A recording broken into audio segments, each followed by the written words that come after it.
O bem conhecido pai dos órfãos de Bristol nasceu no dia 27 de setembro de 1805 em Kroppenstedt, perto de Halberstadt.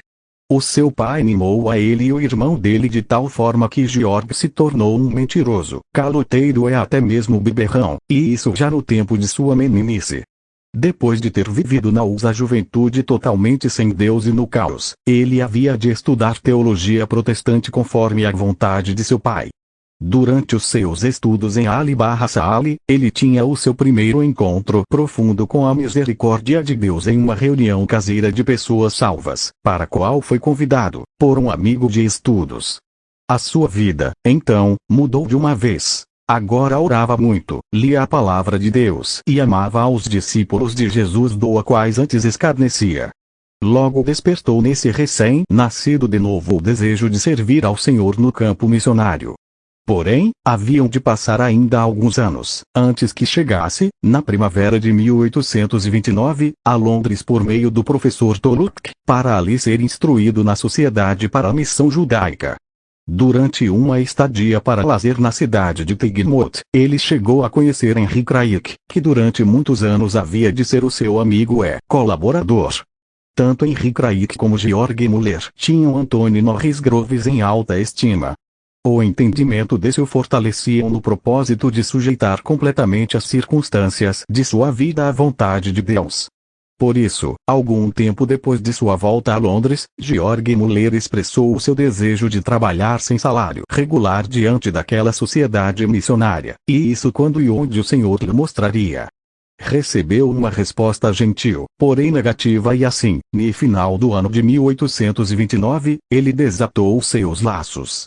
No início do ano de 1830, ele estava outra vez em Teignmouth, e decidiu de ficar ali na condição de pregador de uma pequena comunidade batista. No verão desse ano, por meio do estudo da Palavra de Deus, ele chegou à convicção que seria em conformidade com as Escrituras partir o pão a cada primeiro dia da semana, e conceder a todos os irmãos a possibilidade de usarem os dons dados por Cristo no ministério da Palavra. Quando chegou a completar 25 anos de idade, decidiu de nunca mais aceitar um salário fixo, mas de confiar somente no cuidado de Deus. Numa congregação de 18 membros, isso não era uma decisão fácil. No dia 7 de outubro de 1830, Georg Müller se casou com Mary Groves, irmã de Anthony Norris Groves. Durante 40 anos, ela se tornou a sua fiel acompanhante no seu caminho. No mês de abril do ano de 1832, Henry Craik convidou a Georg Müller de vir a Bristol e ajudá-lo ali no trabalho do Evangelho.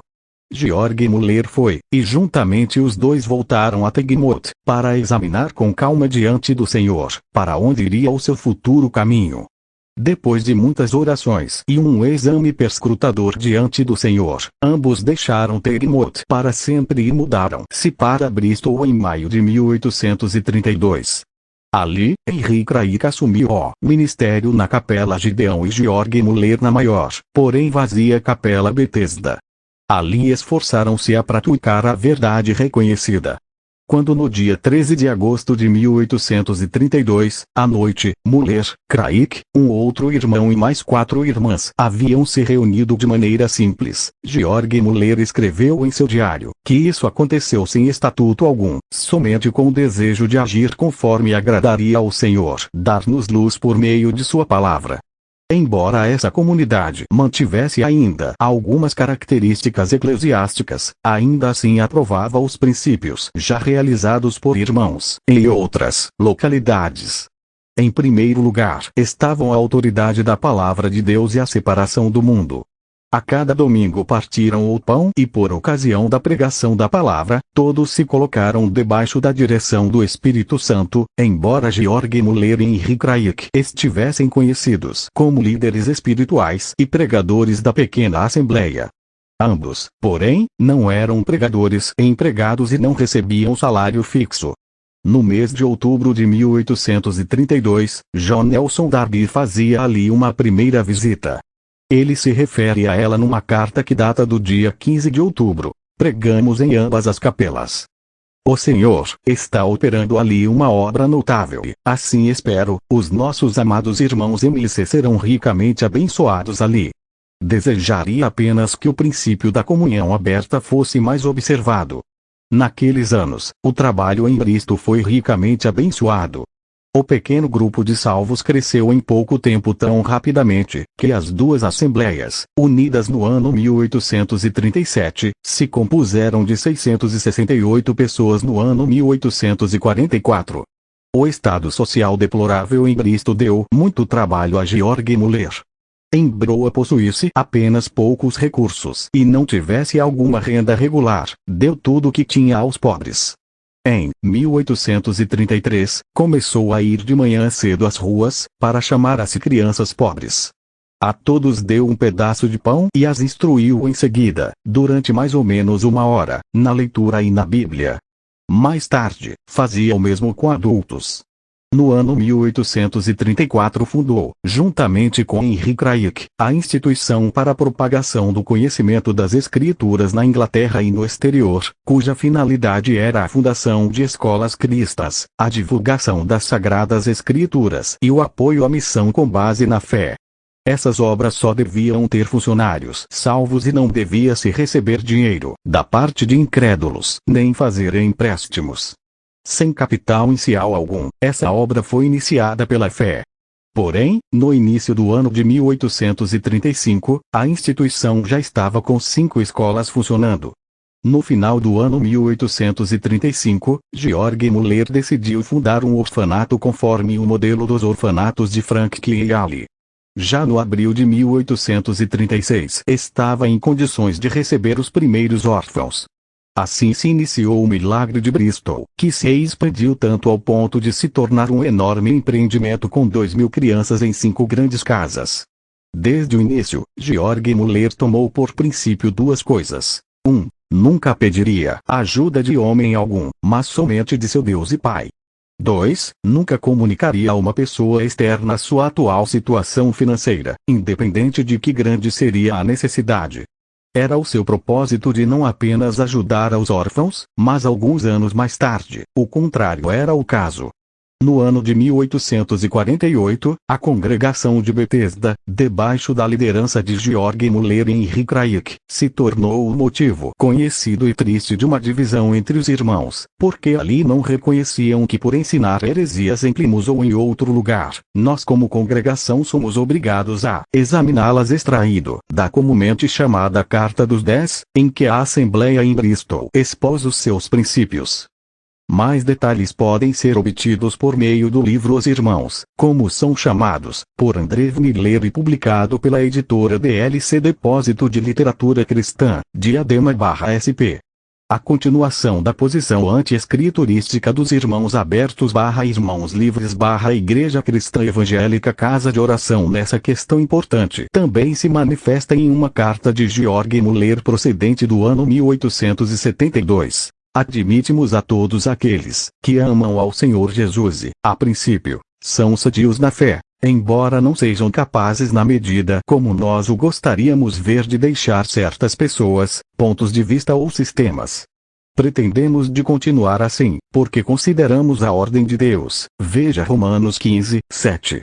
Dessa arte recebemos no decorrer dos últimos 16 anos pessoas procedentes da redondeza de homens que propagaram heresias dignas de serem condenadas.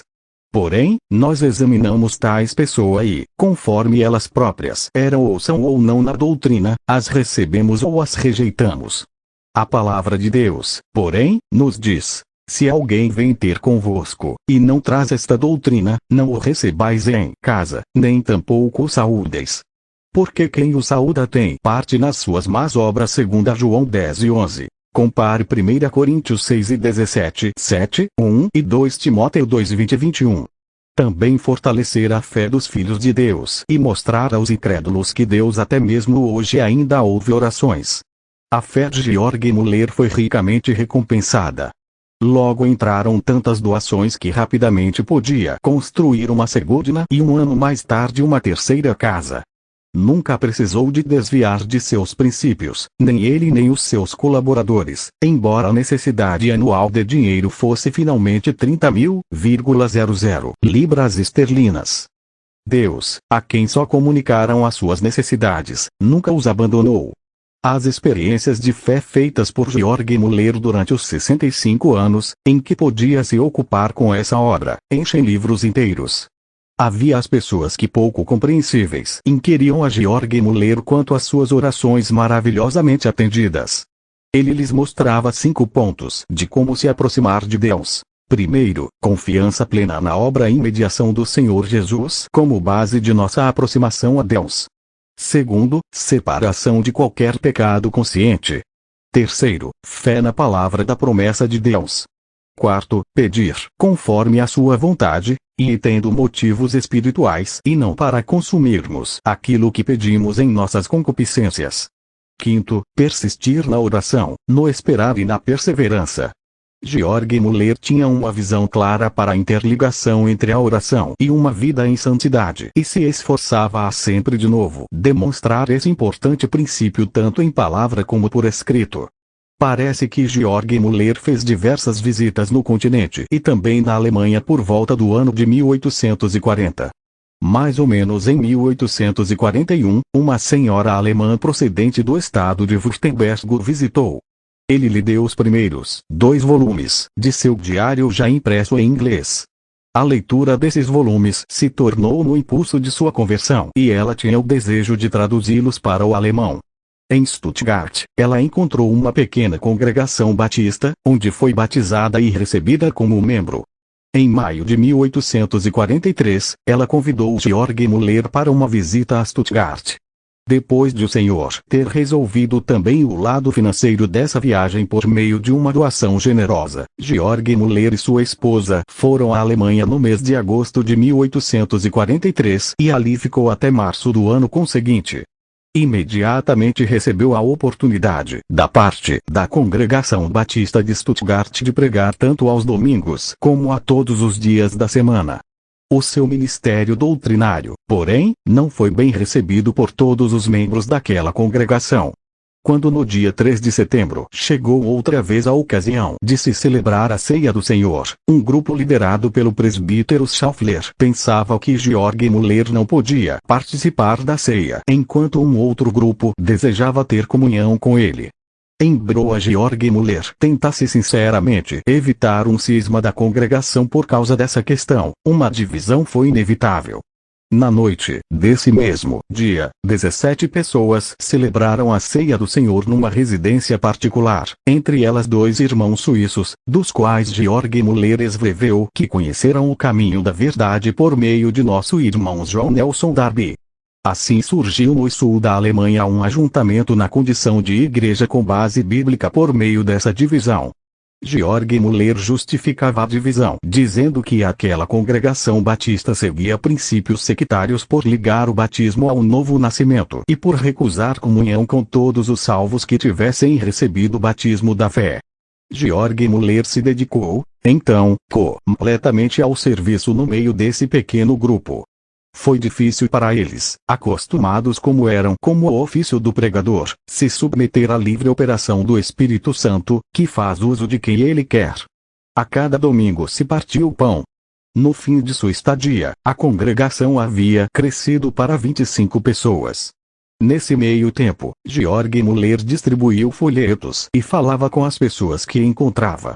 Também completou e publicou a tradução de sua monografia. No ano 1845, ele visitou mais uma vez a congregação em Stuttgart, porque ouvira que teriam surgido doutrinas falsas entre eles. O trabalho dos orfanatos, enquanto isso, fazia constante progresso. No ano 1849, as 4 casas até então alugadas foram deixadas e se mudou para uma casa própria em Ashley Down. Durante esse tempo, receberam 275 crianças. No dia 12 de novembro de 1857, abriu-se a segunda casa para mais 400 órfãos. A terceira casa abriu as portas no dia 12 de março de 1862. Então, no horizonte da fé de Georg Müller já se via as casas números 4 e 5 surgirem que realmente podiam ser abertas em 5 de novembro de 1868 e 6 de janeiro de 1870. Os orfanatos, agora, ofereceram abrigo para 2.000 órfãos e para todos os auxiliares e professores. Em janeiro de 1866 faleceu Henry Craik, o colaborador de George Muller durante 34 anos. Então, no dia 6 de fevereiro de 1870, faleceu também a sua amada esposa. Mais ou menos um ano e meio depois, a sua filha Lydia casou-se com seu colaborador James Wright, que também se tornou o sucessor de George Muller no trabalho com os órfãos. O próprio George Muller, pouco depois, casou-se pela segunda vez, a saber com Suzanne Grace Sanger, já conhecida por ele há 25 anos como uma mulher temente a Deus. Na velhice, George Muller ainda começou a viajar bastante. As suas viagens missionárias preencheram a tarde de sua vida nos anos 1875 a 1892. As viagens o levaram à Europa, Ásia, América, África e Austrália. Durante essas viagens teve a oportunidade de trazer o claro e simples evangelho a muitas almas, a conduzir recém-convertidos à segurança da salvação e instruí-las no uso correto das Sagradas Escrituras. Também podia apresentar às almas o verdadeiro amor fraternal, genuína fé e a esperança da volta do Senhor, bem como a separação do mundo. A força de sua vida abençoada estava na sua simples fé em Deus e em sua palavra.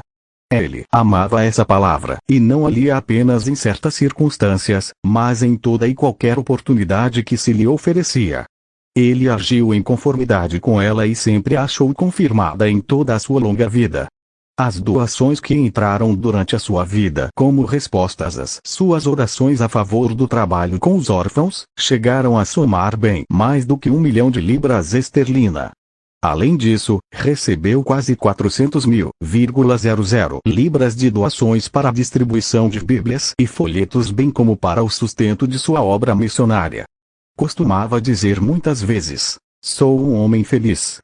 Ele se considerava um pecador, merecedor do inferno, mas que chegou a conhecer o Senhor Jesus como o seu Salvador digno de ser adorado. No último domingo de sua vida estava intimamente ocupado com a alegria de vê-lo em sua beleza e de adorá-lo em perfeição. Cedo de manhã, no dia 10 de março de 1898, George Muller foi, repentinamente, chamado para o lar eterno. Ainda no dia anterior tivera ocupado e, à noite, participara, como de costume, da reunião de oração. A sua morte foi inesperada e sem dores, como em um instante. Quando se abriu o seu testamento, foi verificado que toda a sua fortuna se constituía em 60,00 libras mais o mobiliário de seu apartamento.